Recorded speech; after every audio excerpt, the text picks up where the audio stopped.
오늘 우리에게 주신 하나님 말씀은 신약성경 요한복음 1장 47절에서 51절까지 말씀입니다. 제가 갖고 있는 신약성경 144면에 있습니다. 요한복음 1장 47절에서 51절까지 말씀을 우리 한 목소리로 낭독하겠습니다. 예수께서 나다나엘이 자기에게 오는 것을 보시고 그를 가리켜 이르시되 보라, 이는 참으로 이스라엘 사람이라 그 속에 간사한 것이 없도다. 나다나엘이 이르되 어떻게 나를 아시나이까? 예수께서 대답하여 이르시되 빌립이 너를 부르기 전에 네가 무화과 나무 아래에 있을 때에 보았노라. 나다나엘이 대답하되 라삐여, 당신은 하나님의 아들이시오 당신은 이스라엘의 임금이로소이다. 예수께서 대답하여 이르시되 내가 너를 무화과 나무 아래에서 보았다 함으로 믿느냐? 이보다 더 큰 일을 보리라. 또 이르시되 진실로 진실로 너에게 이르노니 하늘이 열리고 하나님의 사자들이 인자 위에 오르락 내리락 하는 것을 보리라 하시니라. 아멘. 오늘 본문을 통해서 그 길을 걷는 사람들 6번째 시간, 더 큰 일을 보게 될 그 길이라는 제목으로 하나님 은혜의 말씀을 함께 나누고자 합니다. 혹시 여러분들 베네통이라는 이름을 들어보셨을 것입니다. 아마 옷을 보면 옷이 보통 옷들은 단색으로 이렇게 되어 있는데 이 베네통 옷은 그 옷 짜투리를 다 기워서 만든 것처럼 알록달록하게 그렇게 옷을 만드는 것을 볼 수 있습니다. 지금은 조금 한물 같습니다만은 한때는 세계적인 사람들의 사랑을 받는 참 이름난 브랜드였죠. 이 베네통의 창업자는 루치아노 베네통이라는 사람인데요, 이 사람이 10살 되던 해에 아버지가 돌아가셨습니다. 그래서 어머니와 어린 동생 3명을 돌봐야 되는 소년 가장이 되었죠. 그래서 그때부터 온갖 아르바이트를 다 하면서 학교를 다니고 15살 중학교를 졸업하자마자 잡화점을 거쳐서 양복점에 취직하게 되어집니다. 그곳에서 하는 일은 손님들에게 옷을 권하는 그런 양복 판매 사원이었어요. 그러다가 양복점에서 양복을 만들고 난 짜투리를 어디 쓸 데 없나 생각하다가 그 짜투리들을 잘 꿰매어서 나비 넥타이를 메었습니다. 그리고 그것을 메고 손님들을 맞이하니까 손님들이 야, 참신한 아이디어다, 색감 너무 좋다 그러면서 칭찬을 하는 거예요. 그때부터 한 3년 동안 손님들의 취향을 관찰하기 시작했습니다. 그랬더니 손님들의 취향이 양복보다는 이 평상복, 우리가 이걸 뭐라 그러죠? 캐주얼이라 그러죠. 캐주얼 웨어를 훨씬 더 즐기는 것을 보았습니다. 그래서 그 사람이 자기가 옷을 만들었는데, 바로 캐주얼 웨어를 만드는데 이 알록달록한 옷을 만들어서 그때부터 사람들에게 인기를 끌고 한때는 세계적인 브랜드로 발돋움을 하게 된 것을 볼 수가 있습니다. 베네통이라는 회사는 그 양복점에 양복을 만들고 난 짜투리부터 시작했다는 것이죠. 그 짜투리가 필요 없다고 버렸으면 아마 그런 세계적인 의류 브랜드가 나오지 않았을 거예요. 그러나 그 짜투리지만 그것을 들고 새로운 세계에 도전을 했기 때문에 이 그 캐주얼 웨어라는 새로운 영역을 개척하고 만들어가는 그런 베네통이라는 인류 의류 회사가 될 수 있었던 것입니다. 오늘 본문을 보면 더 큰 일을 보게 될 젊은이들이 등장합니다. 요한복음 1장 40절부터 보면 예수님의 첫 번째 제자들이 등장하는데, 예수님의 첫 번째 제자는 본래 그 세례 요한의 제자였던 안드레였습니다. 세례 요한이 예수님이 오시는 것을 보고 보라, 하나님의 어린 양이다 라는 그 이야기를 듣고는 아, 저분이 메시아구나라는 것을 직감하게 되어지고, 그때부터 안드레가 예수님을 따라가죠. 그리고 나서 그 형제 베드로에게 가서 내가 메시아를 만났다 그렇게 소개하고 베드로를 예수님께 데리고 옵니다. 그렇게 해서 첫째 날에 안드레와 베드로가 예수님의 첫 번째 제자가 되고, 이튿날 예수님이 길을 가시다가 빌립이라는 사람을 만났습니다. 그리고 빌립에게 나를 따라오너라 그랬더니 빌립이 예수님이 메시아인 것을 직감하고는 예수님을 따라 났습니다. 그리고 이 빌립이 자기의 절친이죠, 친한 친구 나다나엘에게 가서 야, 모세의 율법에 기록되어졌고 여러 선지자들의 책에 기록되어진 그분을 내가 만났는데 나사렛 예수다 그렇게 소개를 합니다. 그리고 한번 와보라 그랬더니 이 나다나엘이 예수님을 만나게 되어지는 것이죠. 그때 예수님께서 나다나엘이 다가오는 것을 보시고는 나다나엘에게 이렇게 말씀하십니다.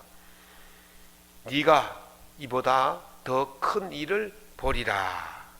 비록 나다나엘에게 이 말씀을 하셨지만 이 말씀은 나다나엘에게만 한 말이 아니라 예수님의 제자들 전부에게 하신 말씀인 줄로 믿습니다. 다른 말씀을 드리면 예수님의 제자들뿐만 아니라 예수님을 따라 그 길을 걷는 모든 사람들에게 이보다 더 큰 일을 보게 되는 그런 은혜를 주시는 말씀인 줄로 믿으시기를 바랍니다. 그러므로 오늘 여러분들이 예수의 길을 따라 나서서 그 길을 걸어가므로 지금보다도 더 큰 은혜의 사건들, 지금보다 더 큰 은총의 일들을 볼 수 있기를 예수님 이름으로 축원합니다. 그러면 우리가 이보다 더 큰 일을 보기 위해서 어떻게 해야 될까? 몇 가지 우리가 한번 생각해 볼 자세가 필요합니다. 첫 번째는 동경해야 됩니다. 동경이란 말은 그리워할 동자에 깨달을 경자를 씁니다.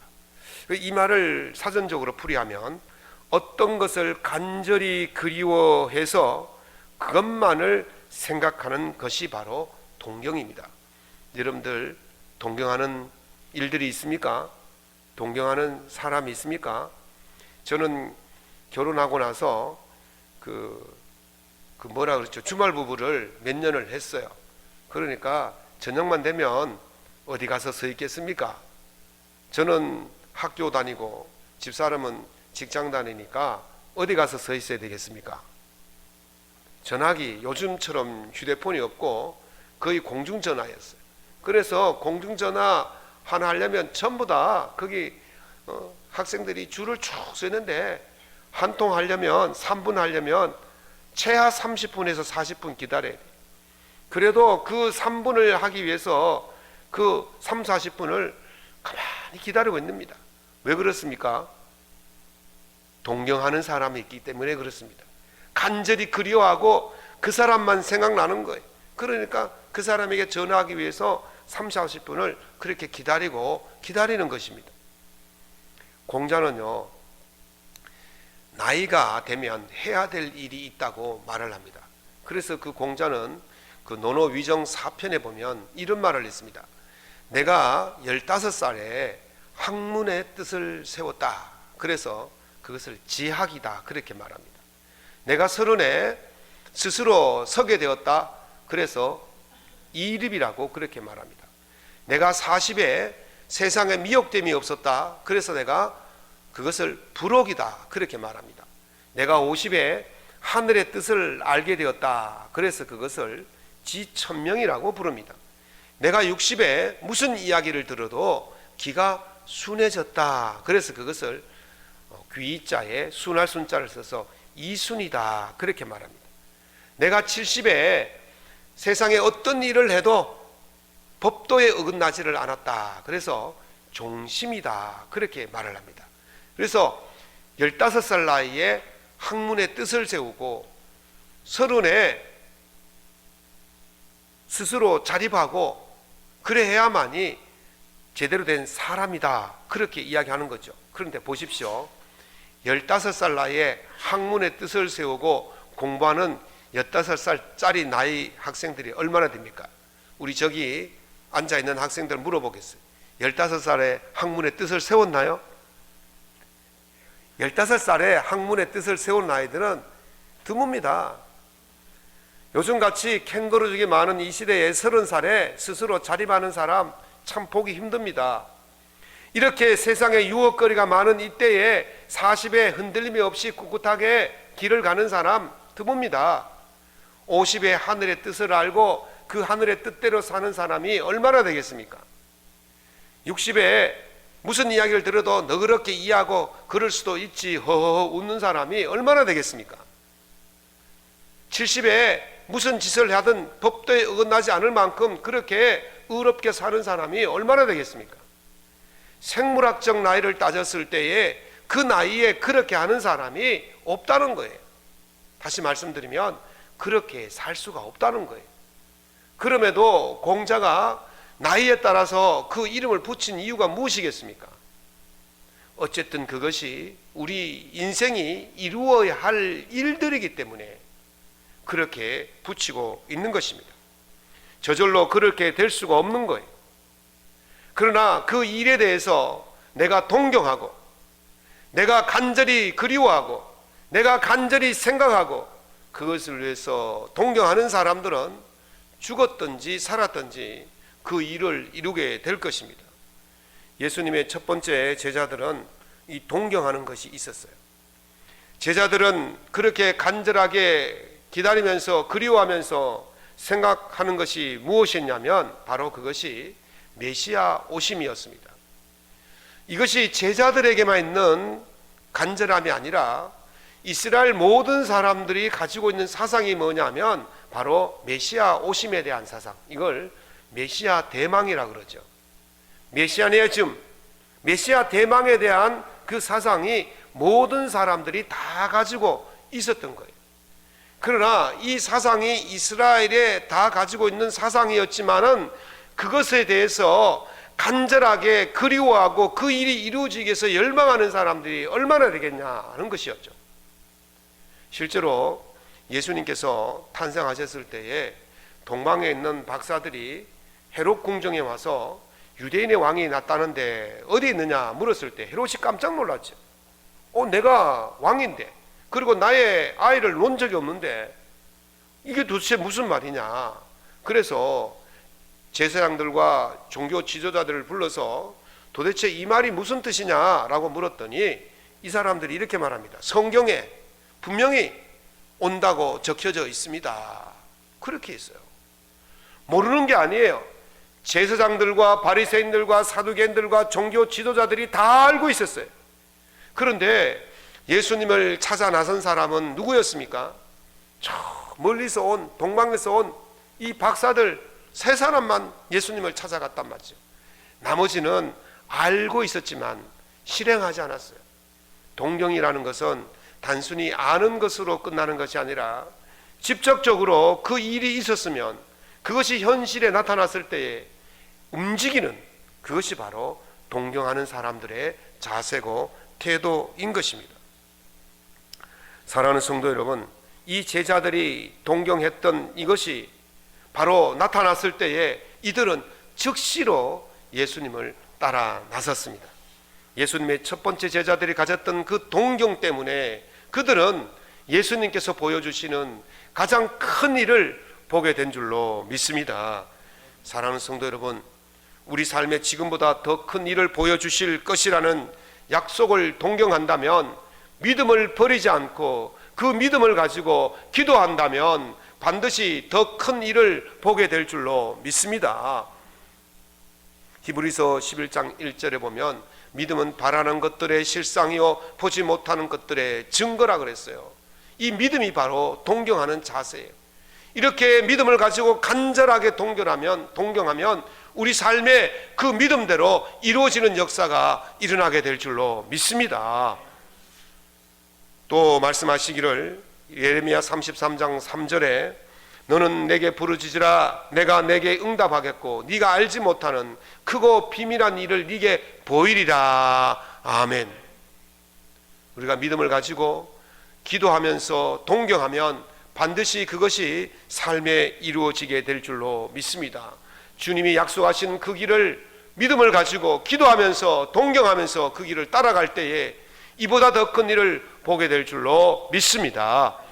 두 번째는 틀을 깨트려야 합니다. 성균관대 신완석 교수의 파이팅 파브라는 그 책이 있습니다. 이 파브라는 말은 영어로 하면 fresh off the boat라는 뜻입니다. 프레시란 말은 신선하다, 갓 내려왔다, 갓 뭐 이런 뜻이 있잖아요. 그래서 보트에서 갓 내린 사람들을 이제 파브라고 그렇게 이야기를 하는데요. 미국의 이제 개척 시대에 영국에서 또는 프랑스에서 많은 사람들이 배를 타고 아메리칸 드림을 가지고 미국 그 신대륙에 도착을 합니다. 도착해서 이제 항구를 바라보니까 너무 생소하잖아요. 그래서 이 사람들이 어떤 사람은 배에서 내립니다. 배에서 내리지만 얼마나 어리둥절하겠습니까? 그래서 그 사람들을 가리켜서 배에서 갓 내린 사람들, 그래서 배에서 갓 내렸다고 배에서 갓 내린 촌놈들, 얼뛰기 이렇게 말합니다. 옛날에 뭐 60년대 서울에 가면 촌사람이 서울에 가면 뭐라 그럽니까? 예? 눈 감으면 코 베어 간다 그랬잖아요. 눈 뜨고도 코 베어 간다. 그 서울에 내려가지고 뭐 빌딩 쳐다보고 전철 쳐다보고 하니까 정신이 하나도 없는 거예요. 이 신대륙에 도착한 이 사람들이 내려서 보니까 정신이 하나도 없는 거예요. 그래서 막 촌놈처럼 얼뜨기처럼 행동하죠. 그래서 그 사람들을 파브다 그렇게 말합니다. 이 반대되는 말이 사부에 Still on the boat라는 말인데, 이 신세계에 와서 항구를 바라보니까 정신이 하나도 없는 거예요. 그래서 배에서 내리지 못하고 배 위에 있는 겁니다. 가만히. 그래서 사부는 배 위에 있는 촌놈들이, 배에서 내려도 촌놈이고 배 위에 있어도 촌놈이에요. 그런데 어떤 촌놈이 새로운 세계를 확장시켜 나가고 이룰 수 있습니까? 답을 좀 해보세요. 너무 쉬운 걸 물으셨나요? 배에 있어도 촌놈이고 배 밑에 내려와도 촌놈이, 어느 촌놈이 되기를 원하십니까? 배에서 내려와야만이 길을 찾을 수 있는 거예요. 부딪혀야 되는 거예요. 도전해야 되는 거예요. 그래야 코피나고 깨지고 넘어지도 새로운 길을 보고 나아갈 수가 있게 되는 것입니다.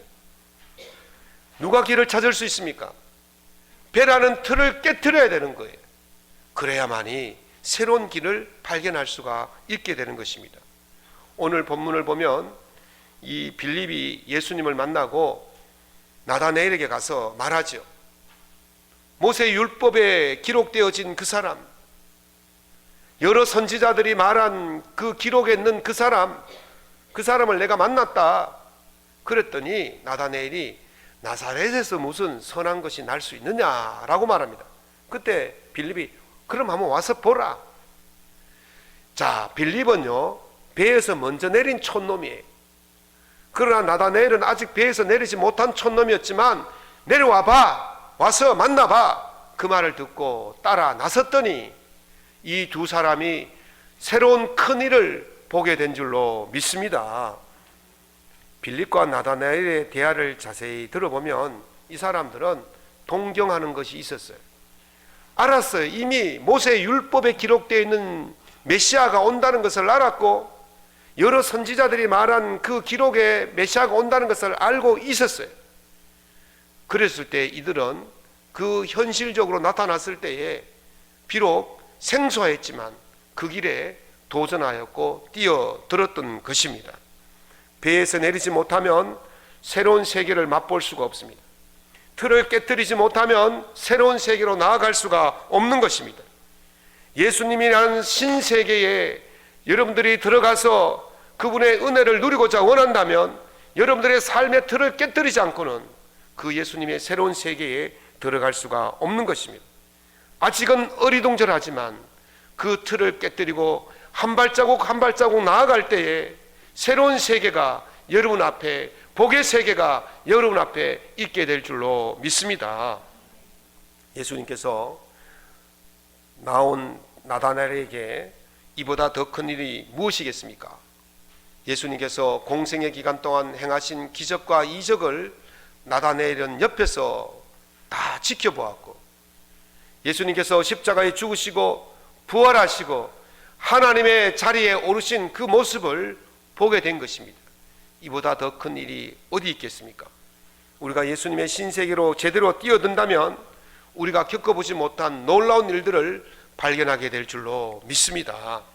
아브라함이 하나님의 부르심을 받고 하나님의 신세계로 뛰어들었을 때 만인의 아버지가 되었고 복의 근원이 된 줄로 믿습니다. 바울이 그 모든 것들을 버리고 예수님의 신세계로 뛰어들었을 때에 예수 그리스도와 함께 왕노릇하는 그런 놀라운 은혜를 잊게 된 줄로 믿습니다. 그러므로 여러분들, 비록 예수님의 길이 어리둥절하고 생소하고 힘들고 어렵고 고난이 있다 할지라도 그 길을 따라 걸어가게 되신다면 반드시 이보다 더 큰 일을 보게 될 줄로 믿습니다. 친구 목사 아들이 월요일날 해병대에 입대했다가 화요일날 집에 돌아왔어요. 코로나 검사를 받았는데 양성이라는 겁니다. 그래가지고 집에 돌아왔는데 이제 또 절차를 또 새로 받아야 된대요. 다시 지원하고 다시 기다려야 되고. 그런데 이 아이가 이틀 만에 집에 돌아오면서 아버지에게 하는 말이, 아버지 나 이제 군대 가기 싫어요 그러더라는 거예요. 단 이틀 훈련소 생활하고 군대 못 가겠다는 거예요. 이 아이가 처음에는 부푼 꿈을 안고 해병대에 입소를 했지 않겠습니까? 그런데 이틀 생활해 보니까 아이고 조교들의 잔소리가 엄마 아버지 잔소리보다 100배나 더 한 거예요. 집에서 맨날 반찬 투정하던 그 집밥이 그 훈련소 밥보다는 100배나 더 좋은 거예요. 그래서 이 아이가 그만 집에 안 돌아왔으면 그냥 그런 줄 알고 그냥 계속 버텨서 대한민국 최강의 해병대원이 됐을 건데, 아이 그만 이 아이들이 그만 집에 와서 보니까 마음이 싹 변한 거예요. 집밥이라는 틀, 부모의 잔소리라는 틀, 그것이 비록 힘들고 어렵지만 그걸 깨뜨려야, 그게 좋아도 그걸 깨뜨려야 최강의 군인이 될 수가 있는 것입니다. 지금 우리가 신앙의 길을 가는 것이 그렇습니다. 비록 지금 우리가 가정이 아늑하고 내 삶이 아늑하다 할지라도, 예수의 길이 힘들고 어렵다 할지라도 그것을 깨뜨릴 때에 최강의 예수 그리스도의 군사가 될 줄로 믿습니다. 사랑하는 성도 여러분, 예수 그리스도의 세계로 가는 길을 가로막는 방해물을 깨뜨려야 됩니다. 예수 그리스도께 이르지 못하도록 방해하는 유혹을 깨뜨려야 합니다. 그때 비로소 우리는 새로운 생명의 세계, 예수 그리스도의 세계로 들어가서 더 크고 놀라운 일들을 발견하고 보고 누리게 될 줄로 믿습니다. 온갖 방해물을 다 깨뜨리시고 여러분들이 간절히 동경하는 예수의 그 놀라운 크고 비밀한 일을 누리며 살아갈 수 있기를 예수님 이름으로 축원합니다.